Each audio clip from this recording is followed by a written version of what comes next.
When I walked out in the bright morning sun and saw three fresh concrete speed bumps poured straight across my private driveway, still damp and glistening under the light like gray scars, I actually thought I was on a prank show. Then I saw him. The fat HOA president in his pink dress shirt and black dress pants stood at the curb with his arms folded over his round belly, sunglasses on, yelling to one of the board guys about finally controlling that maniac's driving. That's when I realized this wasn't a joke. This was an attack. He thought blocking my driveway would force me to obey him. He had no idea that the strip of asphalt he was messing with was the one part of this neighborhood I could turn into something he feared more than anything, a public road the HOA couldn't touch. My name is Eric, I'm 40. I wear a black and red checkered flannel shirt more days than not, black pants, work boots, and I used to design and certify roads for the state transportation department. Now I fix things for private clients, but my brain is still wired for right-of-way law and roadway codes. Carl, our HOA president, didn't know that. He just saw some guy with a pickup and a long driveway and decided I was his next project. My place sits at the back of the subdivision where the cul-de-sac dead ends into my driveway.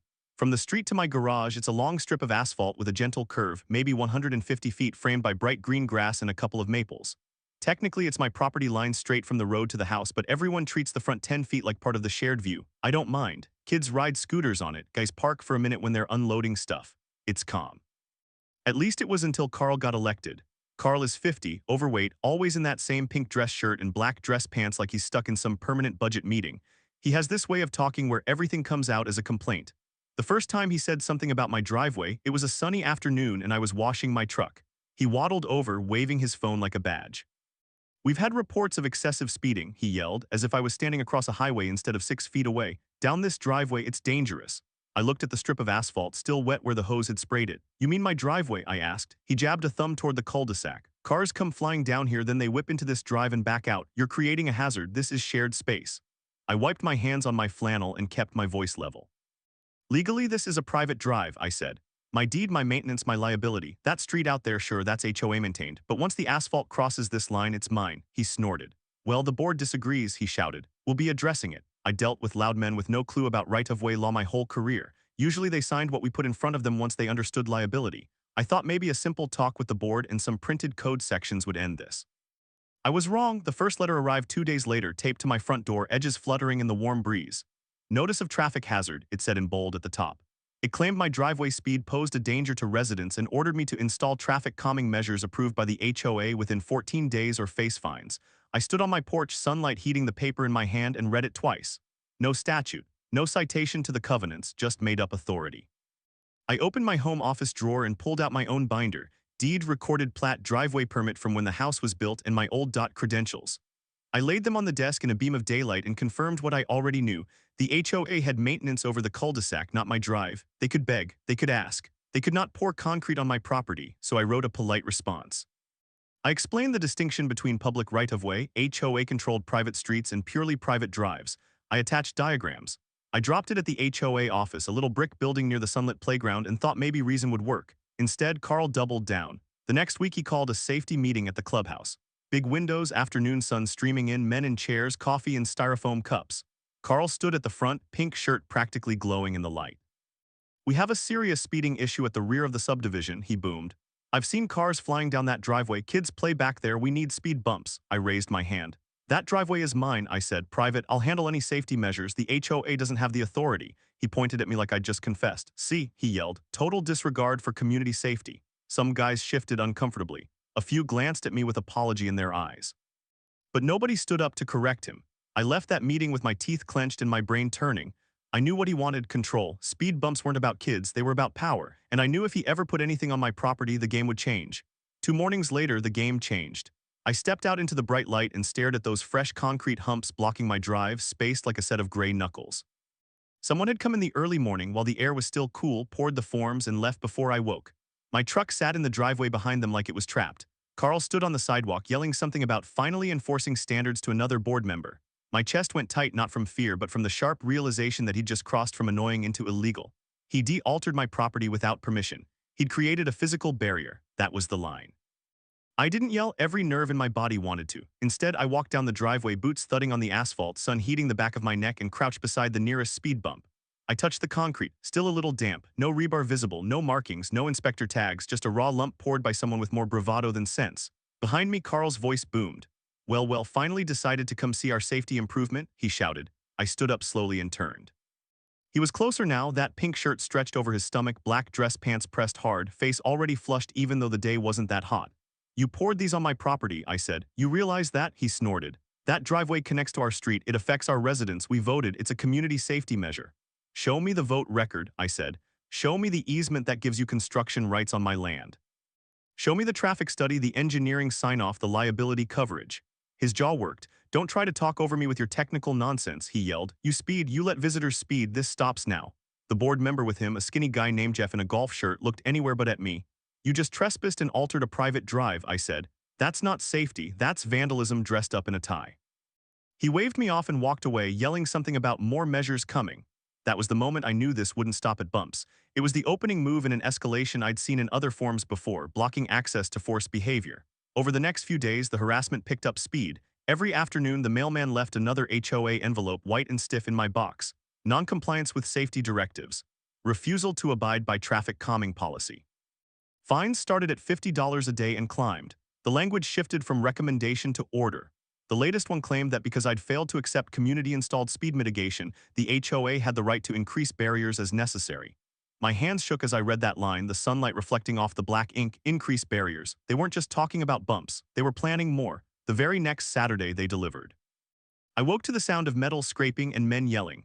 I stepped out into the bright morning and saw two hired guys in orange vests installing a row of yellow plastic bollards right at the start of my drive where it met the cul-de-sac.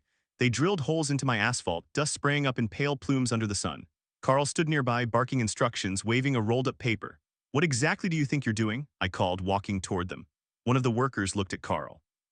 Carl shouted back at me, creating a choke point. Emergency services approved it. I looked at the bollards, so close together a normal car could barely squeeze through.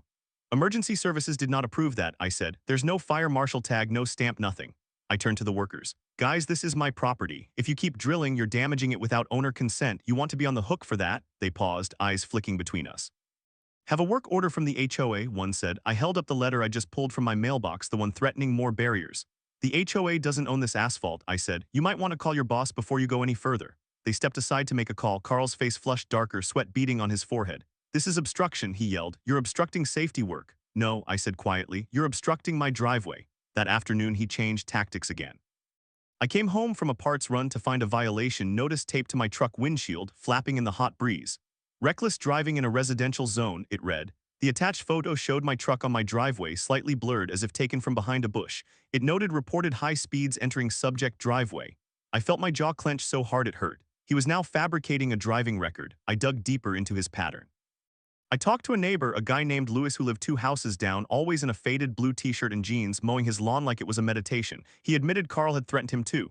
He said my brother drives too fast around the cul-de-sac, Louis told me one blazing afternoon, sweat dripping off his nose. Said he'd install measures if we did take responsibility. Did he? I asked. Louis shook his head. We backed down, didn't want the hassle. That was Carl's method. Threat. Bark about safety. Count on guys folding. But he had picked the wrong driveway this time. I knew the codes he was pretending to enforce. I knew the liability he was secretly creating. And the more he blocked my driveway, the more another idea kept bumping around in my head. If he wanted to treat this strip like a public road, maybe I should too, not in the way he expected. In the way the state did. One more line got crossed before I moved. A delivery truck, big brown box, logo on the side, came creeping down the cul-de-sac in the heat of a cloudless afternoon. The driver slowed at the sight of the bollards and speed bumps, then eased forward, tires bumping awkwardly. As he lined up with my driveway, Carl stepped into the path, arms wide, yelling. I watched from my porch as the driver rolled down his window, squinting in the sun. Private access only, Carl shouted. This man is under sanctions, you can't drive up there. The driver looked at me, I walked down, heart pounding, and said loudly, this is my property, you are authorized to use my driveway. He hesitated, then went ahead, creeping over the bumps. Carl kept yelling, veins in his neck standing out. When the truck finally left, bouncing awkwardly back over Carl's mess, Carl pointed at me, spit flying. You're done, he screamed. Well, have you cut off from everything? That's when my switch flipped. Blocking my own access was one thing. Interfering with deliveries and trying to intimidate drivers was another. He wanted control over a road. Fine, I'd give him a road. Just not the kind he wanted. That night, with the sun still high enough to pour gold across my desk, I pulled out my old dot manuals and fired up my laptop. The state had a little-known program for accepting certain private drives into the local road inventory under specific conditions. Connectivity, width, maintenance feasibility, and demonstrated public need. It was meant for weird access situations and legacy roads, not suburban driveways. But as I read the language in the sharp light from my window, I felt that familiar click in my brain when a technical solution lines up perfectly with a problem. My driveway wasn't just a strip to my garage. With a modest extension along the side of my lot, it could connect to the service lane behind the commercial strip that bordered the back of our subdivision. That would create a through route, a legitimate candidate for public designation. The more I looked at the maps, the more it seemed possible. I pulled the subdivision plat, the county geese aerials, the commercial property plats. I measured clearances. I noted existing easements. I called an old contact at the county road department, a guy named Mason who used to sign off on my plans back when I wore a state badge. He picked up on the second ring, his voice rough but friendly. "Haven't heard from you in a while, Eric," he said. "What are you breaking now?" "Not breaking," I said, watching the sunlight slide across the streets on my printed map. "I've got a private drive at the end of a subdivision. HOA president's been playing traffic cop on it. They poured speed bumps, installed bollards, blocked deliveries. I was thinking, what would it take to classify it as a public local access road?" He whistled. "Big move. Depends on geometry, connectivity, and frankly, politics. You got connection on both ends. One end at the cul-de-sac," I said. "The other could tie into the existing service lane behind the stores. There's an unused access easement along my back lot line. Recorded 20 years ago when they planned a rear entrance they never built." There was a pause. I could almost hear him squinting at his mental map. "If that's real," he said, "and you're willing to dedicate that strip, the county might look at a petition, especially if there's a documented access issue or some hinky HOA behavior." "I have letters, photos, work orders, the whole circus," I said. He chuckled. "Then send it." And Eric, yeah. Put your PE license and dot history on the cover letter. People listen more when they know you used to sit on this side of the code book. That was the reveal I'd been holding back locally. Nobody in this neighborhood knew what I used to do. To them, I was just the guy with the pickup and the long drive. Carl definitely didn't know. I spent the next few days in full daylight, walking the line of my driveway with a measuring wheel, taking photos of the obstructions Carl had installed, documenting how the bollards narrowed the entrance below recommended emergency access width. I filmed a delivery van struggling to make the turn. I filmed myself trying to pull my trailer through, scraping a tire on one of the bumps. Everything was clear, bright, undeniable. I pulled my old professional license off the shelf, wiped dust off the frame, and scanned it. Professional engineer, transportation specialty. I scanned an old commendation letter from my days about a rural safety project. Then I wrote the petition. I laid it out like I would have for a state review: existing conditions, problem statement, supporting documentation. Proposed solution: dedicate the driveway alignment plus a narrow strip along my side yard to connect to the rear lane in exchange for the county assuming maintenance and control. I highlighted the HOA's obstruction of access, their unauthorized construction, the safety issues created by uneven bumps and too close bollards. I CC'd the fire marshal. I made sure every page looked professional, clear, and impossible to mistake as some emotional rant. When I dropped the packet at the county building, the sun was bright enough to make the glass doors glare. Inside, Mason met me in the lobby, flipping through the pages with a low whistle. "You weren't kidding," he said. "He poured those things without a permit on your land." "Early morning special," I said. "No cones, no warnings." He shook his head. "The fire marshal is going to love this," he muttered. "You know, if this goes through, that HOA loses any say over this strip, right? It becomes a public right-of-way. They can't post signs, can't put up barriers, can't do anything without county approval." "I know," I said. "That's the point." The fire marshal's inspector went out 2 days later in full sun, his white SUV pulling up just shy of the bollards. I watched from my porch as he measured the width at the driveway throat, wrote notes on a clipboard, and frowned at the height of the bumps. Carl came hustling out of his house, pink shirt already sticking to his back, waving his arms and yelling about how necessary the installations were. The inspector barely looked at him. He walked up my driveway, introduced himself to me, and asked if I'd had any trouble getting trucks in. I handed him my compiled photos and clips. He jotted more notes. In that moment, with sunlight bouncing off his badge, I knew the turning point had arrived. For years at my old job, I'd been the guy on that side of the conversation. Now the roles were reversed. Later that week, the county scheduled a joint meeting: me, Mason, the fire marshal rep, a deputy from the sheriff's office, and unfortunately for him, Carl and 2 board members. It would be held at the clubhouse in the afternoon with all the blinds open. No shadows, no side deals, just daylight and documentation. I walked into that meeting in my black and red flannel, binder under my arm, and decided I wasn't going to hide who I was anymore. The clubhouse meeting room looked different with county officials in it. The same sunlight poured through the big windows, but instead of just board members and grumbling neighbors, there were uniforms, clipboards, and men used to making decisions that stuck. Mason sat near the front in a short-sleeve button-down, road plans peeking from his folder. Fire marshal's inspector wore a white shirt with brass on his collar. A sheriff's deputy leaned against the back wall, arms crossed, eyes scanning everything. Carl stood by the podium, pink dress shirt stretched over his stomach, black dress pants creased hard, sweat already beading at his hairline. When I walked in, he glared at me like I'd personally moved the sun closer. "Let's get this over with," he snapped. Mason cleared his throat and started. We're here to discuss two related issues, he said. One, the unauthorized installation of speed bumps and bollards on a privately owned driveway. Two, a petition to classify that driveway and an extension as a public local access road. He gestured to me. Mr. Carter here is not just a homeowner, he's a licensed civil engineer formerly with the state. Specializing in roadway design. A ripple went through the HOA board members. Carl's eyebrows shot up. He barked out a laugh that sounded more strained than amused. Oh, so now he's playing expert, he yelled. Mason slid a copy of my license across the table, the raised seal catching the light. He's not playing, Mason said evenly. He is one. The fire marshal rep spoke next, holding up his report. Our inspection showed the bollards at the driveway entrance reduce clear width to below the minimum for emergency vehicle access, he said. The speed bumps were not designed to code. They're too tall, unmarked, and pose a risk to responders. He looked at Carl. Who authorized that work? Carl puffed up. The board approved it, he shouted. We have authority to install safety measures on community streets. This is not a community street, the fire marshal said calmly. It's a private driveway. Your authority does not extend onto it without an easement or agreement from the owner. Mason added, and the county has no record of permits or inspection requests for those structures. Carl's face reddened even more. We were acting in good faith to protect kids, he yelled. This man speeds down that driveway. He's reckless. The sheriff's deputy spoke for the first time, voice low but carrying. We checked our call logs, he said. No citations, no recorded complaints of reckless driving at this address, just a few calls originating from you, Mr. Carlson, about ongoing danger. Each time, units arrived and found nothing. The room went quiet. I opened my binder and slid out the HOA violation letters, the photos of the wet concrete, the videos of delivery vans struggling. This isn't about safety, I said, keeping my tone steady. This is about control. Mr. Carlson has used the idea of community safety to justify trespass, property damage, and obstruction of access. I pulled out the plat and easement map. In response, I filed a petition to dedicate this driveway corridor, plus an extension along my lot line, to the county as a public access road connecting the cul-de-sac to the rear service lane. The county has reviewed it and confirmed it meets basic criteria for a local road, especially given the documented access interference. Mason nodded. If accepted, the road would become part of the county system, he said. Maintenance, signage, and regulation would be ours. HOA would lose any authority to install devices, restrict access, or threaten drivers on that stretch. Carl erupted. You can't just take our street, he screamed, sweat rolling down his cheeks. We paid for that pavement. Mason didn't flinch. The cul-de-sac remains under your control, he said. The driveway and new connector do not. They're being dedicated by the property owner. That's his right. Robert, the only board member who hadn't looked comfortable from the start, finally spoke. Why weren't we told about the extent of the work on his driveway? He asked Carl quietly.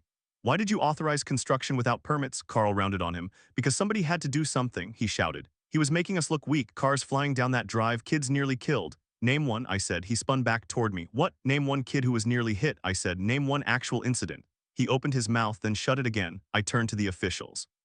This isn't just bad judgment, I said. It's fabrication. He's been creating a narrative to justify overreach. The sheriff's deputy glanced at the fire marshal. Obstructing access and fabricating danger to justify unpermitted construction can cross into criminal territory, he said, especially if it interferes with emergency access. Carl sputtered. You're all overreacting, he yelled. Mason ignored him. He looked at me. The county is inclined to accept the dedication, he said. There will be a public notice period and a formal vote by the commissioners, but given the circumstances, I don't see much opposition. It actually improves network connectivity. The fire marshal rep added, we're issuing an order to remove the non-compliant bumps and bollards immediately. If the HOA doesn't do it, the county will and bill them. Robert rubbed his forehead. We didn't approve any of this properly, he said, looking sick. Carl pushed it through as an emergency action. The deputy stepped forward. Mr. Carlson, he said, I'm going to need you to come with me after this meeting to answer some questions about the work orders and the statements you gave dispatch. Carl's eyes bulged. Are you arresting me? He yelled. Not now, the deputy said, but we're opening an investigation. The board members weren't looking at Carl anymore. They were looking at me. One of them, a tall guy named Aaron, cleared his throat. If this road goes public, he said, what does that mean for us? I shrugged. It means you can't use it as a weapon, I said. You drive on it like any other local street. You call the county if there's a real issue. You don't pour concrete on it at sunrise because your feelings are hurt. There was a murmur from the back of the room where a few other homeowners had quietly gathered to watch. The sunlight made their faces easy to read, a mix of anger, embarrassment, and in some cases, relief. The meeting ended with the officials handing out copies of their orders. The HOA was given 10 days to remove every obstruction at their expense. My petition moved to the next step. Carl left flanked by the deputy, still yelling about ungrateful residents and outsiders taking over. I walked out into the bright afternoon, the air feeling lighter than it had in weeks. The legal trap had been sprung. Now I just had to see it through. The county commissioners met 3 weeks later in a chamber with big windows that let in so much sunlight it made the polished wood tables shine. I sat in the second row in my black and red checkered flannel shirt, hands resting on my knees, watching as the clerk read the agenda item, consideration of dedication of Carter Connector Road, a local access route connecting Willow Bend Court to Commerce Service Lane. It sounded almost fancy when he said it like that. To me, it was my driveway with a new name.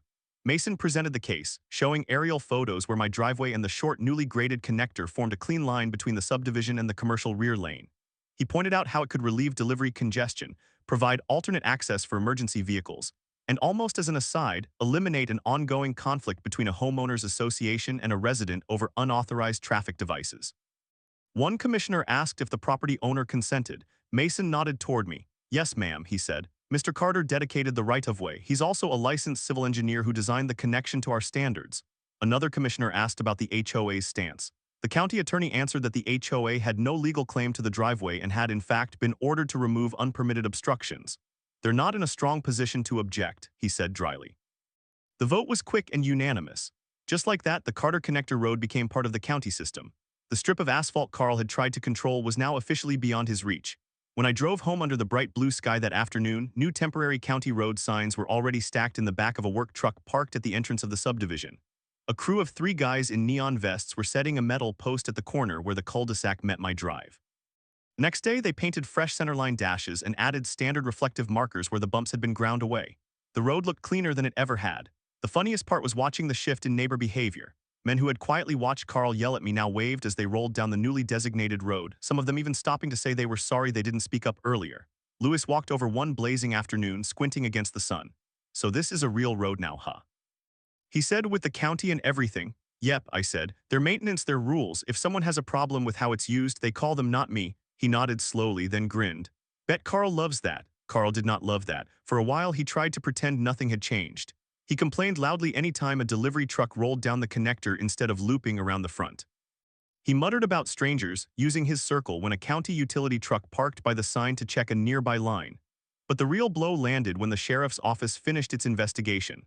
The report found that he had misrepresented conditions to dispatch, exaggerated threats, and authorized unpermitted construction on private property. The county attorney opted not to push for jail time, but Carl was charged with misdemeanor false reporting and cited for code violations tied to the construction.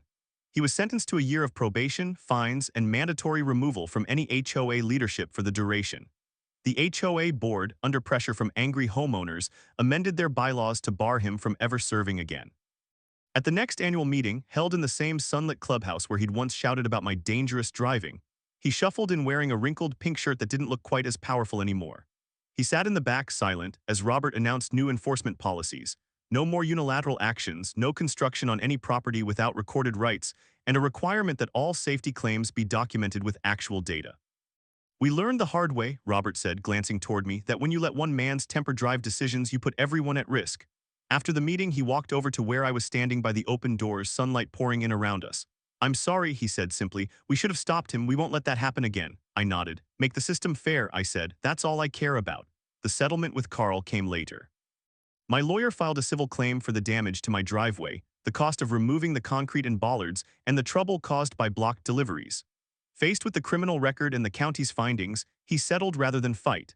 The check paid for the resurfacing of the entire driveway section that was now the county road approach and left enough for a few upgrades I'd been putting off.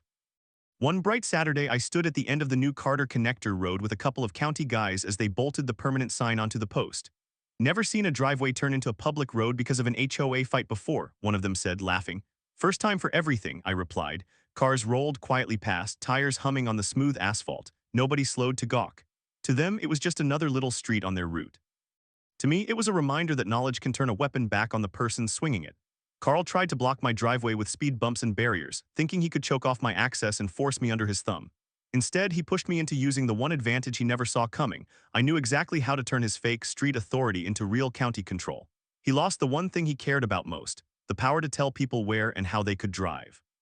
Now on sunny afternoons, I sit on a chair in my front yard, flannel sleeves rolled up, watching delivery trucks, neighbors, and the occasional county vehicle cruise down the little public road with its fresh paint and clean edges. It still leads to my house, but it no longer belongs to the HOA in any way. It belongs to the map. And every time I see the sign with my name on it, I remember that sometimes the best revenge isn't building a wall or tearing something down. It's drawing a line so clear, even the loudest man in a pink shirt can't cross it.